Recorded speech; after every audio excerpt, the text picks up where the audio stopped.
Every father should remember one day his son will follow his example, not his advice.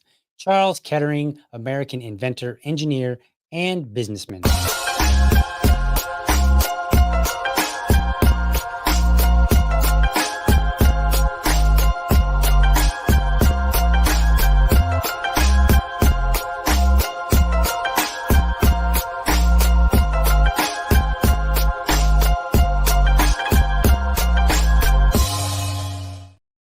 All right, welcome to another episode of the Liberty Dad podcast, a discussion on politics and culture. And should I say a second episode, another one for Friday, the 28th, bonus for you guys out there. Fridays is normally my day to have a dad talk. It's my dad talk series where I bring on everyday average dads and we just talk about what's important to them. That in the context of being a dad. Maybe you're introducing your son or your daughter to automotive work. Maybe you've become a connoisseur of tea parties. Or maybe you want to reflect on challenges that you've overcome to become a better dad. Whatever the case, Dad Talk is the place to elevate your voice and the voices of all dads. Typically, this show does air in the morning at 7 a.m. However, sometimes to accommodate dads with an early morning schedule, I'll air the episode live, or maybe we just pre-record it. Joining me today, Buddy Cantrell. So please give a warm welcome to Buddy. Good sir, how are you? Yay! Right? I think I got that here. Is it this one? There it is. There it is. Oh, What was that? that was just like the audience little button that I've got here. Oh, okay. So, I got some fun little buttons here, and luckily I grabbed the right one. I didn't grab like the sad trombone or something because that would have That's been a right. That's little right. awkward. Yeah, yeah, yeah. Let's morning So, zoo it up. We'll morning zoo yeah. it up. So, how are you today, good sir? Oh, I'm good. I own my own business. Okay. It's the end of the month, so I own a lawn care company. Oh, Um, fun. so yeah, South Georgia lawn care right now. Yeah, it's a blast. It's a blast. Right. So I'm making sure just all my end of the months are done. Um, Struggling between kids going to camps and day Mhm. camps. Some of them it's a half day, some of them it's a whole day. This one's Right. not. And I mean, every day it's just day to day. But it's fine. We're gonna go see our Savannah Bananas here tonight. So you're in Jacksonville? Jacksonville. Yep. Okay, okay. Just below you. I spent some time in Jacksonville. I like Jacksonville. Gotcha. Probably from 2002 to 2004. My Mhm. brother-in-law at the time was a part-time worship pastor at Okay. like a little church plant down there. So I would get up at 4 a.m.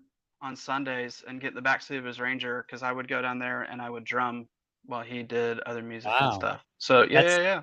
that's some dedicated to Jesus stuff right there. 4 a.m. I was young. I was a young kid. I was in, it kept me out of trouble while I was in college. Hey, Kept all, me all, from all the better, yeah, right? yeah. And Yeah. I thought I had early mornings getting up at 5 to prepare for my daily show. Before we get into the actual topic, lawn care. So how did you come into a lawn care business? And the reason I ask, you may have seen pictures. Like I recently got an electric riding mower, a zero Mhm. turn Ryobi. I actually love it. And for me, lawn care. Now I only do my own lawn. I don't do Sure, everybody sure. else's lawn, but I enjoy going out and working in the yard. I've got like 11 trees, so we got like we get plenty of leaves. There's plenty of branches to deal with, just all kind of different things. And I'm kind of reworking this hill that we got that goes down to the lake. So I'm doing some landscaping, and this is my escape from the brutal nature of online. Oh, sure, sure. This is how I touch grass, like quite literally. Yeah, yeah, So yeah. I do it for fun, but how did you come about doing it as a business? Oh, wow, this is fantastic because this can bleed right into, like, my whole introduction to Awesome. libertarianism and all that stuff. I promise you, this wasn't pre-production, this wasn't planned, this is Right, natural. right. So, during college, I would work in the summers for a lawn Mhm, care company, like, I was just a grunt on a crew, mhm. um, and you work 60 to 70 hours a week, you're too tired to go spend your money. So like Mhm. that money I would have while I was in school, while I was in college. So I would just work the summers. Um, I graduated with a biology degree. I worked as a soil scientist for the health department in South Carolina. It's a state agency. It's not just a Mhm. local. It's you work for the state government. You're just stationed in certain counties. Okay. So people that needed like septic tanks and stuff like that, I would Mhm. do soil evaluations, all that kind of stuff. I did a little bit of that. I did pest control. It's a Okay. big. We're in the South, but it's a big industry. Mhm. Mhm. Um, I through my life experience, I was part of the opioid epidemic. I Okay. have I have personal dealings with that. Okay. It took about maybe 2.5 years of my life, just struggling with that. Okay. So I got into some legal trouble. Mhm. And I remember like by this time I'm a dad. I have two kids. Right. No one knew I was struggling. Half the people when they heard that they'd go, "What?" And then the other half of people go, "Oh, okay, that makes sense knowing him," Right. you know? Um, and I got to where I was sitting there and I went, "I don't understand. Like, I'm a good person. I'm a good Mhm. kid. I'm a good dad. I Mhm. don't belong in jail. Jail's not for people like me." And then I like sitting in a jail cell. I went, "Well, that means that there's probably lots of other people that are in my predicament that Mhm. aren't bad people. Like just because Right. they're in jail doesn't mean they're bad people. Right. They have problems." So that just got started on my like wanting to be an advocate for like reducing the state, the Mhm. legalization of drugs, because the war on drugs doesn't work. Mhm. The state is now to show you how bad drugs will ruin your life. We're gonna go ahead and ruin your life to Right. teach you a lesson. Like it doesn't. Right. So that got me going. I've always had conservative leanings. My dad, I mean, my dad was in the Air Force. Mhm. I'm pretty sure when he retired, he became a spy. I'd be willing to bet just because of Mhm. the strange work that he would do. Um, but we've always had like You that ever ask him about it? conservative. Oh, being a spy? Yeah. Yeah, well, it started as a joke. Right. So he retired and he ended up working halfway between me and you down in Brunswick at the Okay. Federal Law Enforcement Training Center. He would always go out of town for a few days and like I'd ask him what he did. By this time I was in college. I was in and out of the house. And he'd say like he didn't really do anything. Nothing. And then like on the news there'd always be like a crisis in Yemen was solved diplomatically, blah blah blah blah. Like he was always out of town at very key like world events and he Mm. would never tell me what he did. And I was like, "All right, it started as a joke, Dad, but I'm kind of like I Right. think you're Right. for real for real now." Right. But like I remember growing up watching like Dateline or 2020 or whatever and seeing like John Stossel Mhm. Mhm. and like even just as a young kid like watching that with my parents. I had a very good family life growing up. That kind of made sense to me. Mhm. Um, on vacation, me and my sister had to sit in the back seat and listen to Rush Limbaugh when we would go on family vacations because that's what so that's where I came from. Mhm. I just had to make the leap and be like, all right, Right. well, if these conservatives want government small, well, why? Right. Like, what's the and then so from then I found through comedy, I found Dave Smith Mhm. who introduced me to and all of us to like Murray Rothbard and all that kind of stuff. Around that time, Michael Malice had released his anarchist handbook with Mhm. just tons of writings from a broad spectrum. And Mhm. so I always joke around people like I'm not super smart, but I find all that stuff I think Right. it's very interesting that there's very smart people that have done all this thinking about Mhm. all these various ways in schools, and I just dig it all. So I'm very interested in the liberty movement and what that means in my life, and you know, it's crazy. So long story short, Mhm. having the legal trouble, needing to provide for my family, it's a very easy business to start. It Right. requires very little overhead to start a lawn care company. Mhm. So for my whole life, people told me that I was going to be my own boss. like just questioning authority, and the rules don't apply to me. They apply to like idiots that don't know how things work. But I understand, just Right. total. We're all that. Right. Right. So I just started it small, and it's grown, and it's a way for my wife has the big girl job, and I am Mr. Mom.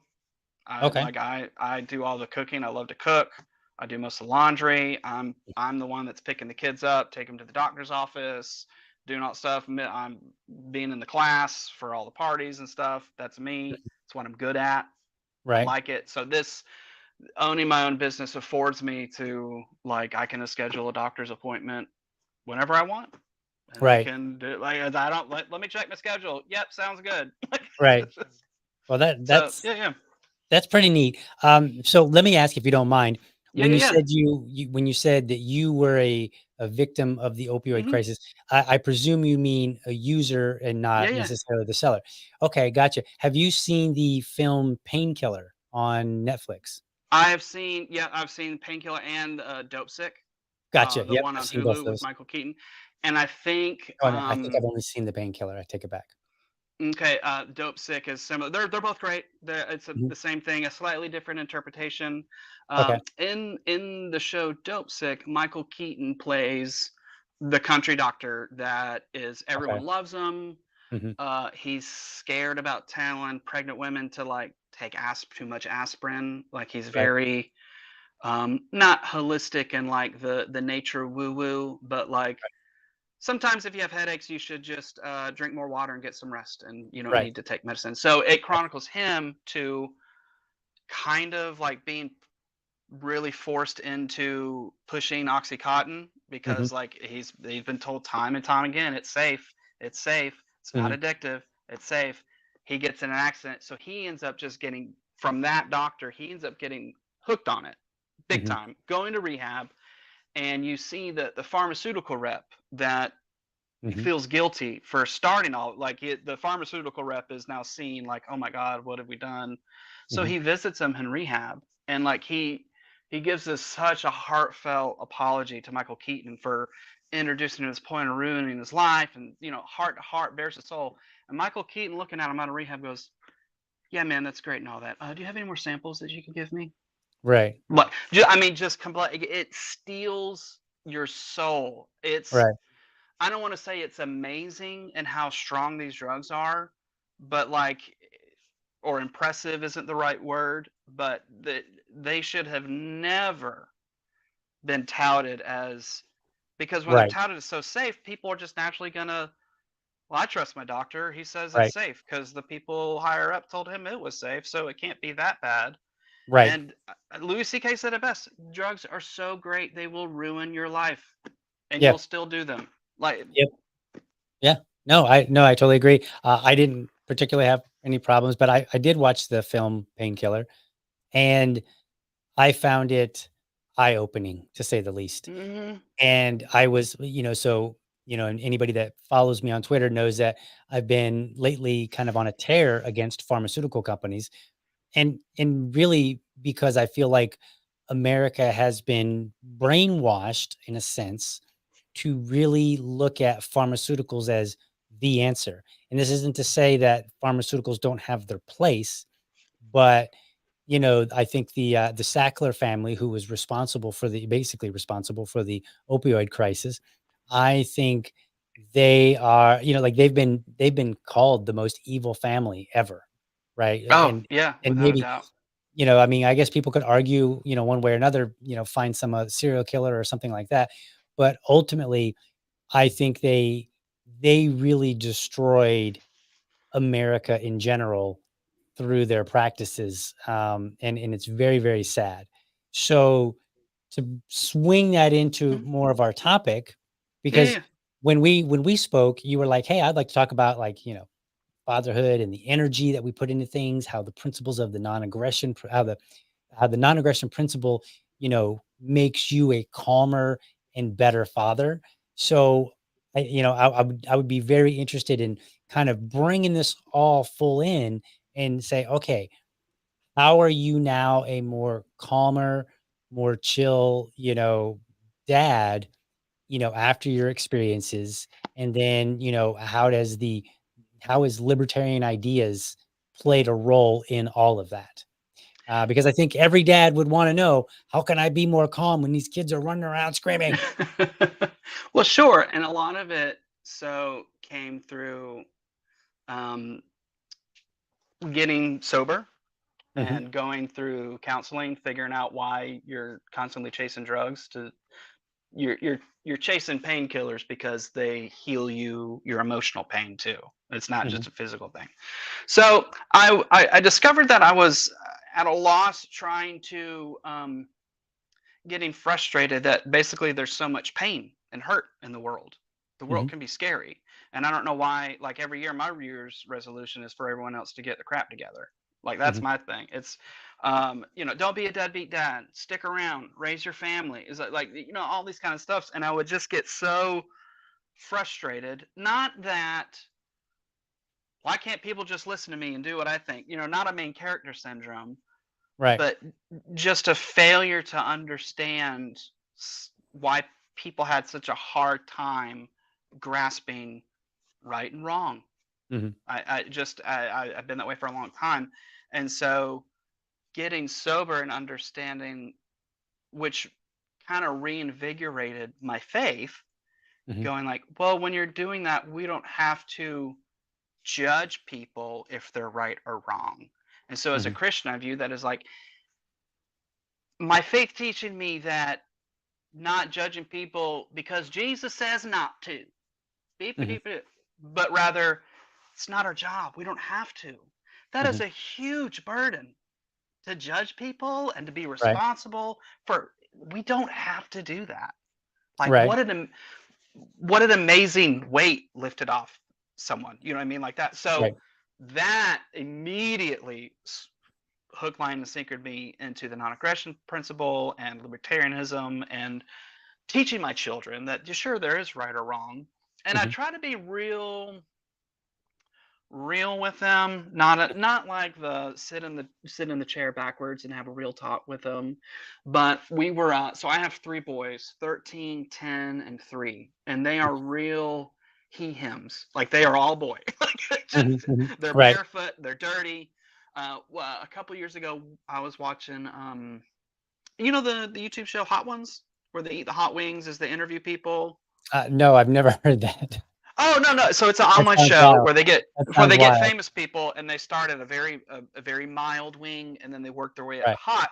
And as Right. it's getting hotter, these celebrities don't they quickly stop answering how their publicist wants them to answer because it's so hot. They're just like, oh, whatever. It's brilliant. It's brilliant. The guy did a That's game funny. show, and so like there was teams of people, and there was these um, drag queens that were just like so drag queeny, like Mhm. so just at a game show where you're answering trivia questions, and every answer they did was like super overtly sexual, and Mhm. like my kids were just like, what is this? And I looked at them and I went, some people are weird.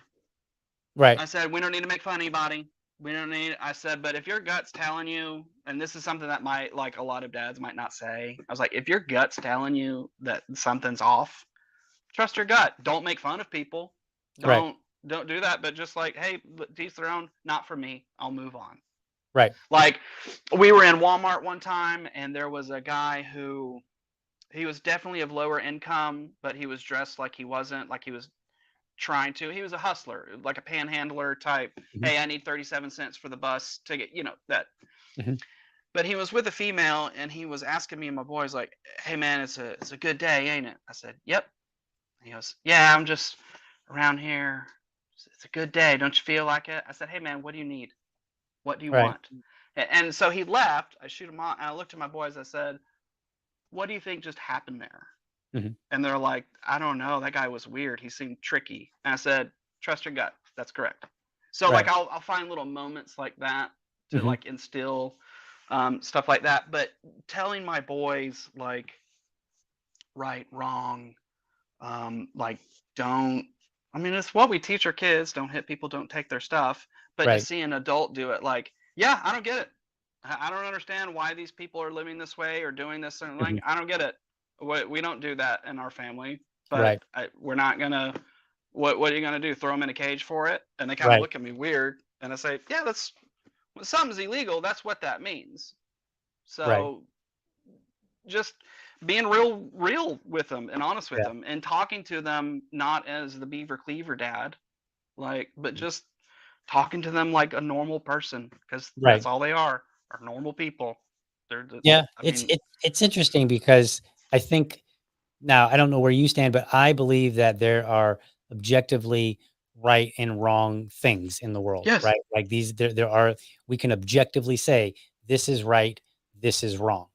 However, the response, which is what I'm hearing from you, is in many cases it's appropriate to be nuanced in your response, right? And it depends on what it is. Like, don't get me wrong, I'm not like, if you see somebody like stabbing somebody, like it's not like, should I call the police or should I just, walk on by? Like, I'm not talking about that kind of noise, but like if somebody's trying to hustle you, right?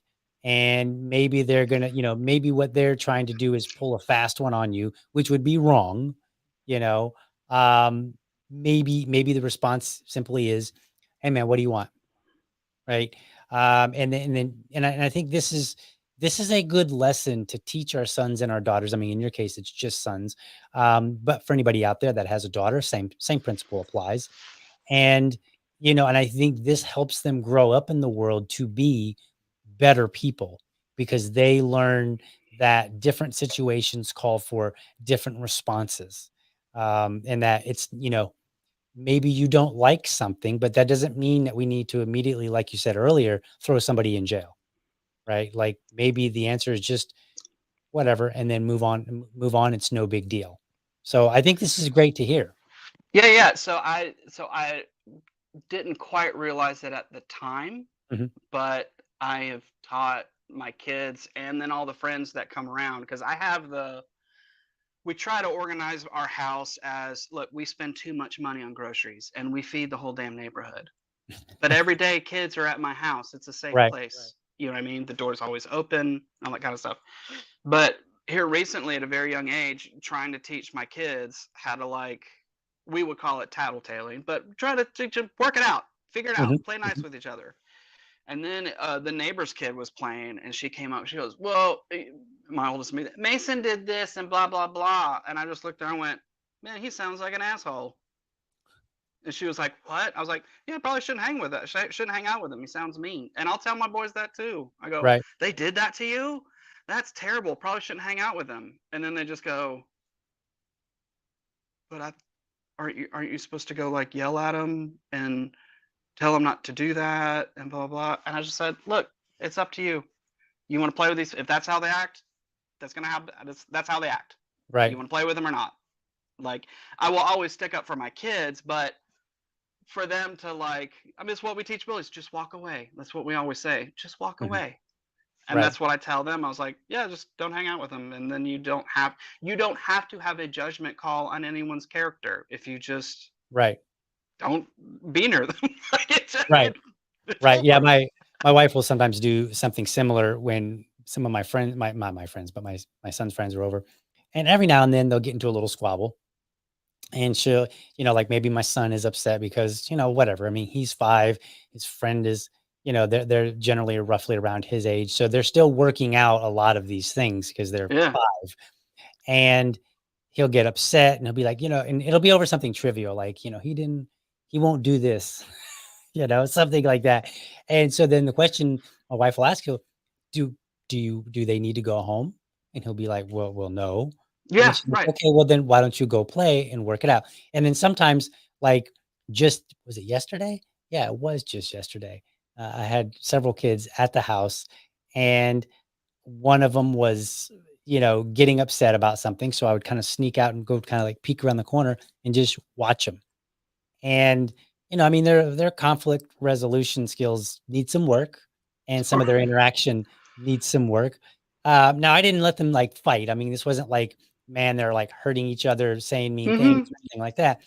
But you can see we're like, okay, you have to kind of remember I'm 46, they are 5, 6, or whatever, right? Mm-hmm. And so therefore, at their age, is what they're doing kind of like on the right path to help them, or is it like something that needs intervention?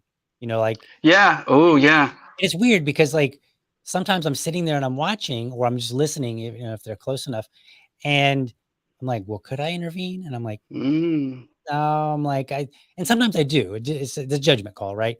Yeah. And Yeah. sometimes I will intervene and I will just be like, hey, and then I'll, based on whatever situation is, I'll address it as I feel is appropriate. But sometimes I'm like, no, you guys got to work that one out, or they'll come and complain and I'll be like, you need to go figure out, like you need to go work this out and you all need to play together. Like, because Mm-hmm. they're all good friends. I mean, they're just Yeah. Yeah. Yeah. it's just normal kid stuff. Like they're working it out. And hopefully when they get older, like I think you said what, 13, and how old did you say? 10, 13, 10? Mm-hmm. So when mine is 13 or when mine is 10 or 13, hopefully all those years he will learn to how to navigate some of these social situations with other peers. So maybe they, like you said, you know what? I don't want to hang out with you because you're not a particularly nice person. Yeah. And I don't have to judge you for not being a nice person. I just don't have to be around you. That's it. Yeah. That's simple. Yeah.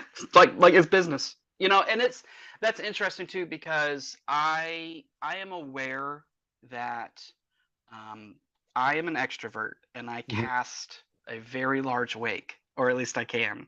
mhm, Um, my wife is an introvert, so my oldest, um, it took me a long time to realize what he was doing when he would leave a situation. Like we would be at a party or something like that, and he would be by himself.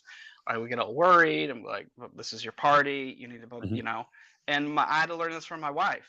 It was like, oh no, he's had enough. He mhm. needs 20 minutes to himself, and then he'll come back out. That Right. was I was never raised like that. And then sure enough, he's learned to do that. Like Mhm, some of us get hangry when we're hungry and we get mhm. angry. And some people just need 20 minutes to just go sit for a minute and then come back out. I'm proud of him for realizing that. That's a Right. foreign concept to me. No, I get it. You seem to be, um, I would imagine you had a similar upbringing as did I. And tell me if I'm wrong. I did not receive, and then this is no way criticizing my own parents, just different Yeah, style. yeah, yeah. I didn't get the, okay, why don't you just go relax? And, if you need to scream or get angry, don't break anything, don't hurt anybody. There are boundaries, but you can be angry, right? Um, I think at best, I think my mom actually did one time tell me, she's like, if you're mad, go punch a tree, which would be kind of Mm. weird. But I did have a punching bag, which at one point, which I was allowed to go out and punch on, right? And so sometimes with my 5-year-old, we'll be like, "Hey, you're angry? Like, that's fine." And he'll go in his room and he'll stomp and scream and, be angry. And we just let him work it out internally for Yeah, whatever it is. As long as, we create boundaries, like, you can't throw anything.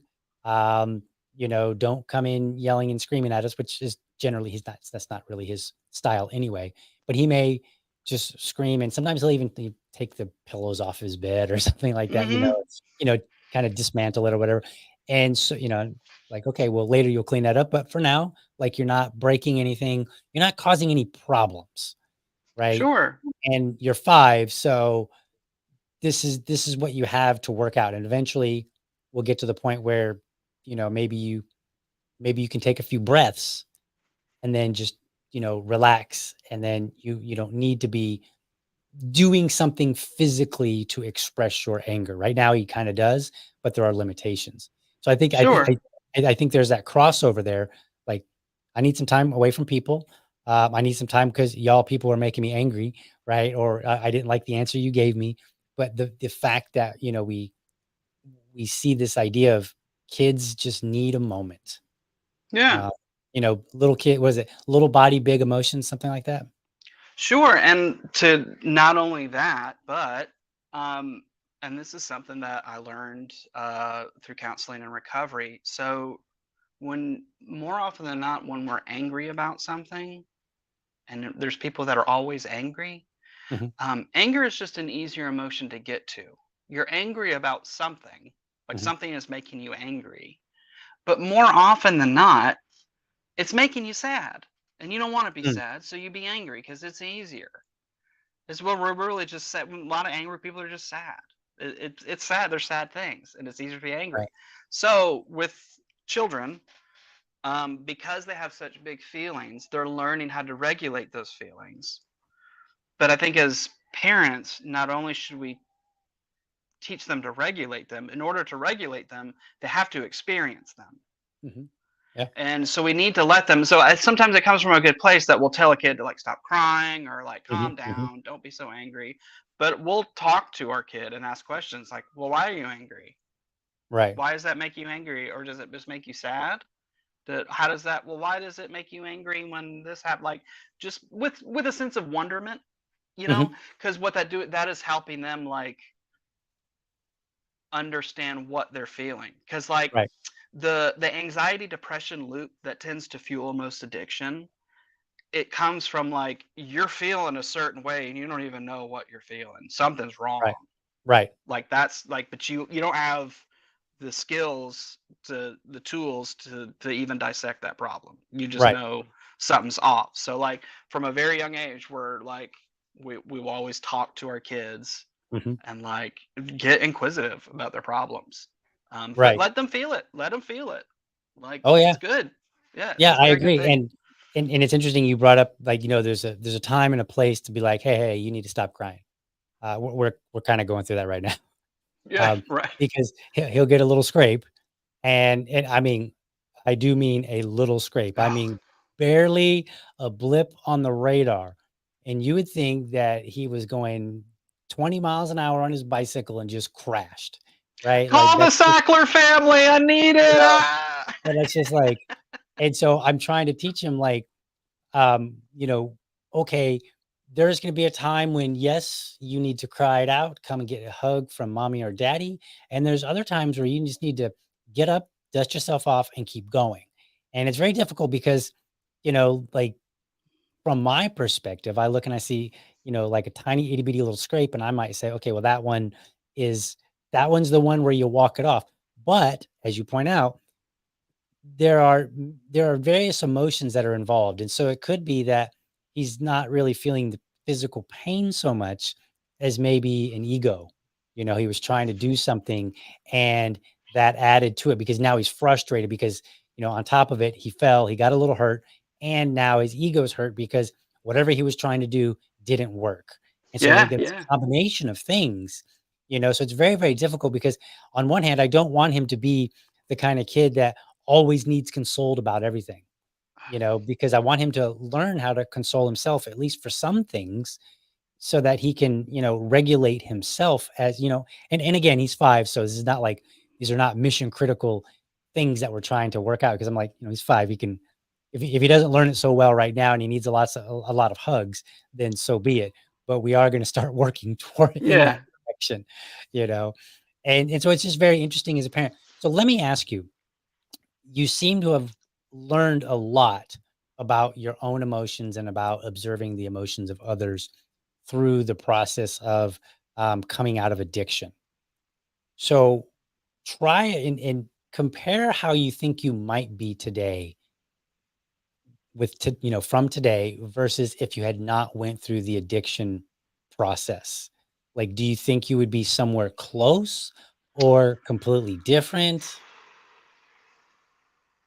I understand when like you hear like Michael Vick, like he got arrested for all the dog stuff and served time in jail, and then the NFL sidelines, he gets rehired, redemption story, and they're asking Mhm. him like, what would you change about your past? And he's like, well, nothing. He's like, I mean, Right. nothing you wouldn't change. He's like, I, I understand what it's like. Like I had to be broken Mhm. to finish being broken to get put back together. Like I was put back together like a puzzle that was forced. All my pieces were there, but they weren't Mhm. quite where they needed to be. I had to get broken and rebuilt. It's hard for me. So I think so. Like going through NA, 12-step Mhm. recovery, you learn that a lot of addicts have similar characteristics, like an overwhelming need for immediate gratification. Mhm. Most of us have some form of trauma or something like that. There's all these things in common. And then you'll notice that there's a lot of bleed over in the Venn diagram of like very artsy people, like Mhm. artistic people. I think what we'll come across is we're looking at people as they're an addict, and then there's branching off of certain characteristics of addicts. Where I Mhm. think as being an addict is an indicator of another, like there's another subset where the addiction is not the defining moment of somebody. That is also a symptom of another just type of person. Mhm. uh very typically addicts are very sensitive, like we can feel a lot, Mhm. very empathic and stuff like that. So it's hard for me to, without going through that kind of, or if I was never an addict, it's hard for me because it is a part of me. Right. And so it's a part, it is what made me who I am. It is Mhm. what's driven me to meet the people that I've met, and I Right. wouldn't have given that up for the world. So the best I can do is, before I was maybe an addict, I was an addict without any drugs. Mhm. I was I, I always used humor. I'm a very bubbly person, I guess you could say. Mhm. Uh, but it was very just trying to laugh because I didn't want to be sad. Right. Like it was always as a, don't leave me alone. I'm gonna be sad. Let's keep the party going. Right. Whereas now there's more of a natural joy Mhm. about me because it's still who I am. But there's times when you go like, I'm thankful for my addiction Mhm. because of the, like, you feel like, and I've talked to people like this in church, you feel like, and this is synonymous with liberty and Mhm. freedom, like, because I've stolen from people and I had to come clean to them, and Mhm. their response wasn't, how dare you, blah blah blah. Their response was, I'm so sorry that you were going through that and we didn't even know. Mhm. I was like, but I stole from you guys, like you should. So their forgiveness in that, and to be able to peek behind the curtain and say Mhm. like, oh my god, like there's so much liberty and grace all wrapped up in together, like Mhm. what an amazing gift to give people. Right. Like, and it doesn't really cost us anything. Liberty, it's the greatest gift you can give someone, and it costs $0. Right. So it's short. I don't know, I would be unhappy. Right. I would be chaotic and moody and extremely frustrated. I would feel like I would be a person without a home in Mhm. my own skin, versus now I know who I am and I'm somewhat comfortable in my own Right. skin. Gotcha. It, Um, it it yeah. sounds like you were saying. It sounds like you're saying, if you had to guess, you would be a less complete person than you are today. Oh And yeah. and I would kind of put out this argument, or maybe this observation is probably a better word. I'd put out this observation that it seems to me, having observed other people who are addicts and just kind of watching the world, that for people, and I'm not trying to narrow specifically and say only applies to people who might, are addicts or would be addicts, right? But just at least talking about them specifically, at the moment, but not narrowing it down exclusively to them. Yeah, yeah, yeah.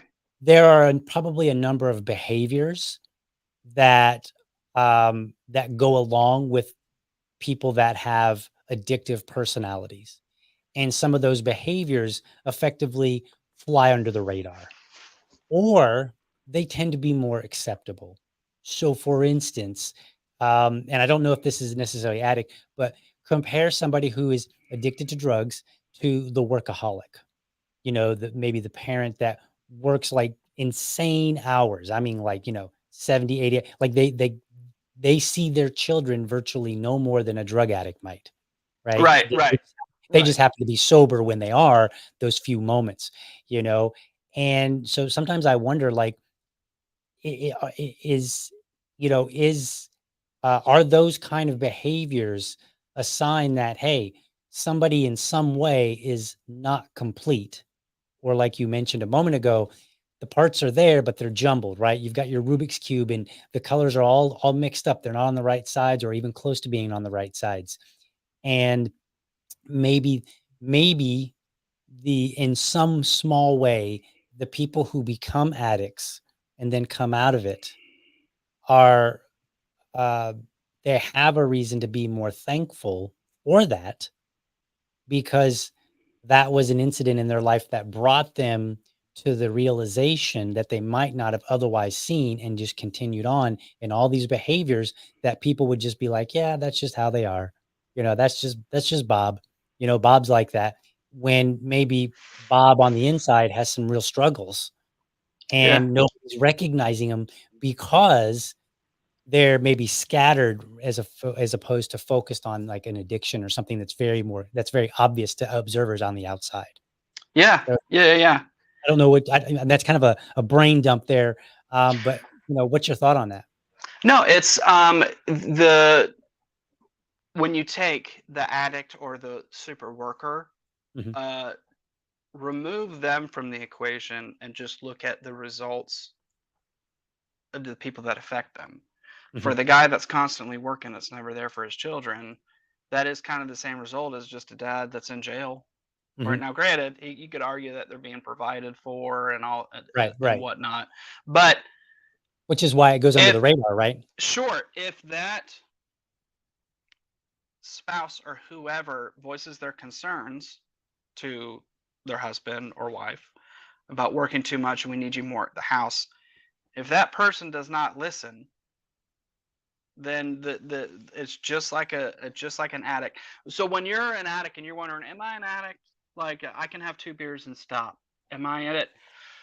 Basically, can you not stop regardless of a change in consequence? That's how you know if you're an addict or not. Mhm. So can you stop? You keep going even though the consequences are building up, no Right. matter what amount, what. So at that point, that person is not listening to the needs of their family. Mhm, So yes, that is like a drug, and it is that person is running from something. mhm. Now, but you have to learn with an addict and stuff like that. It's hard for that person to see it. A crazy person does not know that they're crazy. I Right. have had at my heaviest, I would get very manicky. So I was feeling great.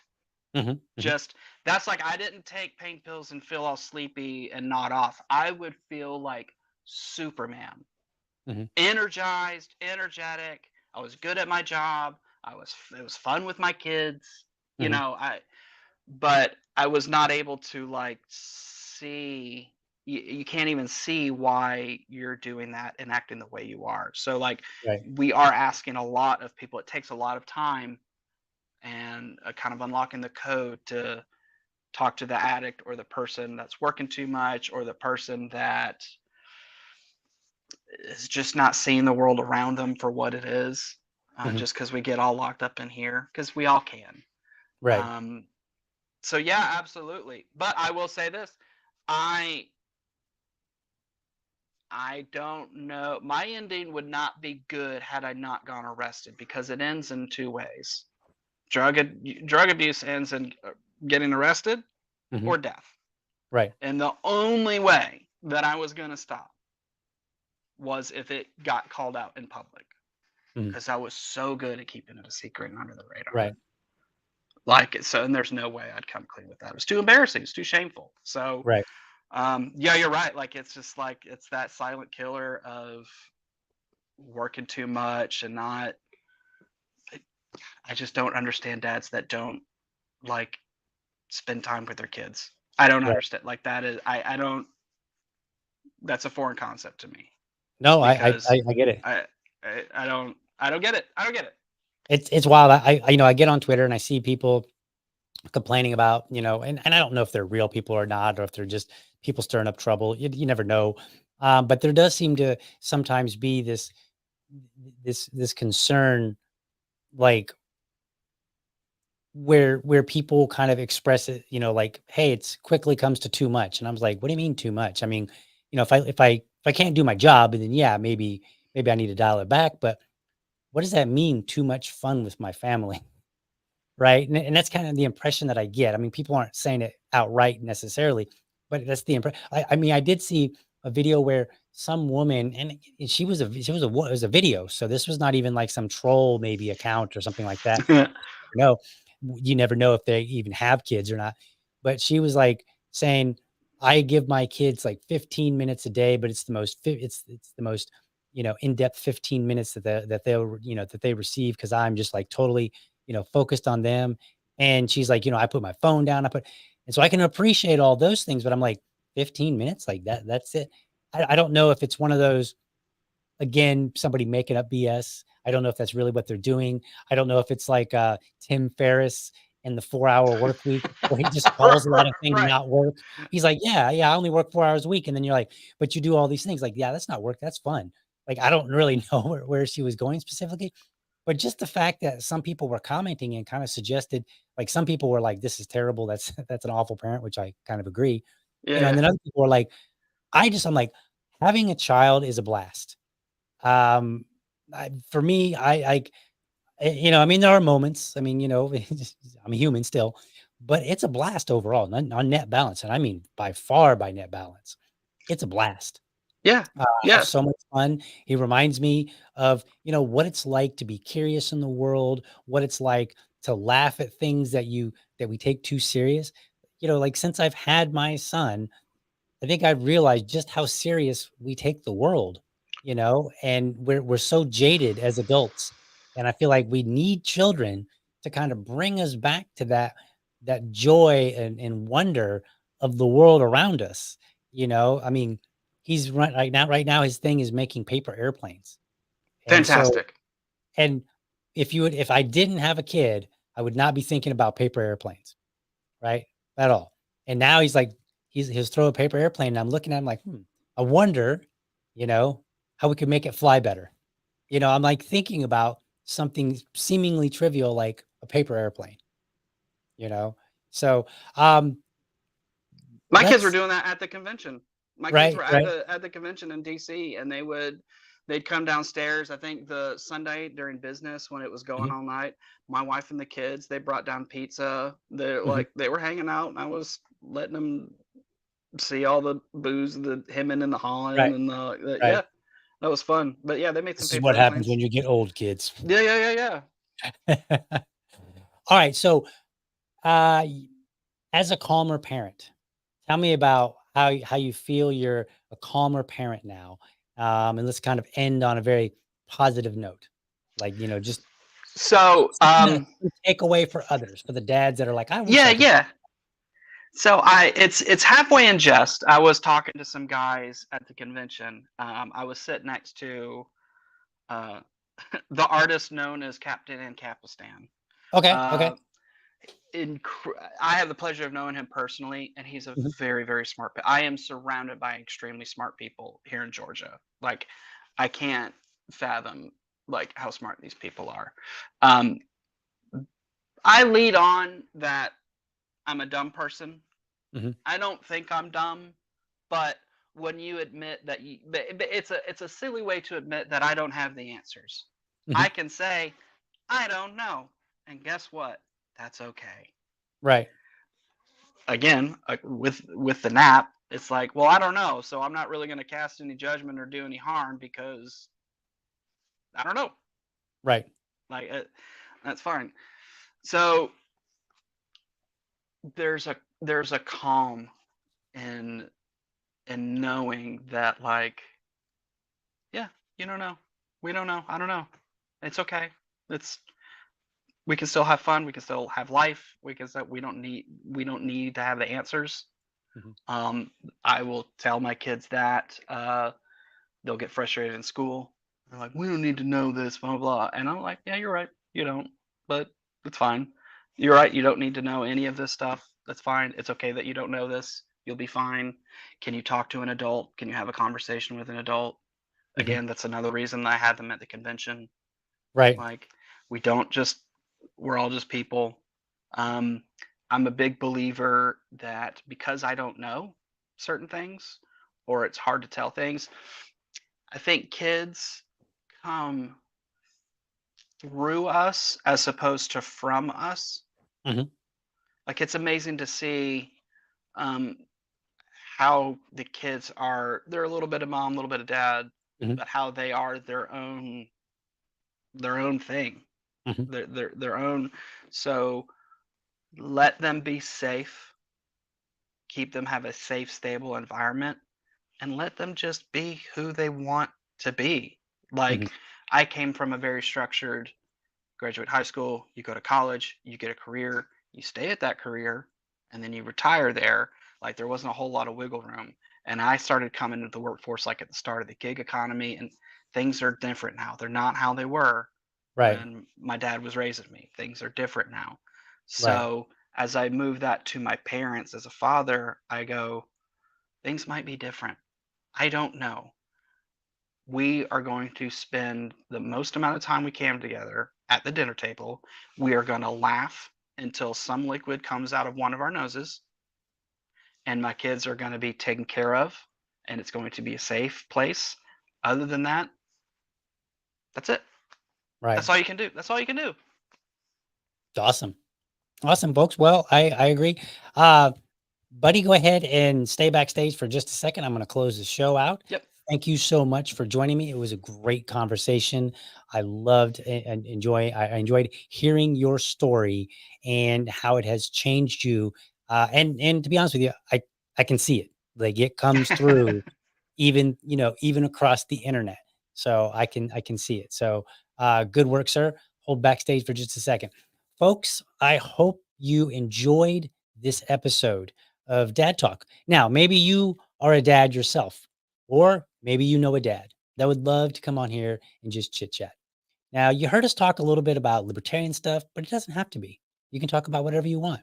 I've had lots of dads on Dad Talk. They come and talk about a variety of things. I've had them talk about their own mental health challenges, challenges with addiction, challenges with politics, joys and frustrations, and everything in between. So, all you need to be is a dad who's willing to come on the show. That's it. Pretty simple. We'll have a conversation. There's no argument. There's no debate. I don't want to ruin all my, I don't want to ruin my, whatever, my machismo here, but it is a safe place, right? Like I'm not here to grill you. So if that's you, reach out to me. I would love to have you on the show. But otherwise, folks, I hope you enjoyed it and found this episode informative, inspiring. Be sure to catch me every Monday through Friday, 7 a.m. Eastern, for an informed discussion on politics and culture. And to make sure that you are subscribed to my YouTube channel, you can go to youtube.libertydad.com, or if you prefer, you can go to rumble.libertydad.com, whichever service that you prefer. While you are there, please let me know how I'm doing by leaving me a comment. Last but not least, I want you to remember, if you're a champion of liberty, your business is people and your product is liberty. I want you to have a great weekend. Catch you next time. But for now, I'm out.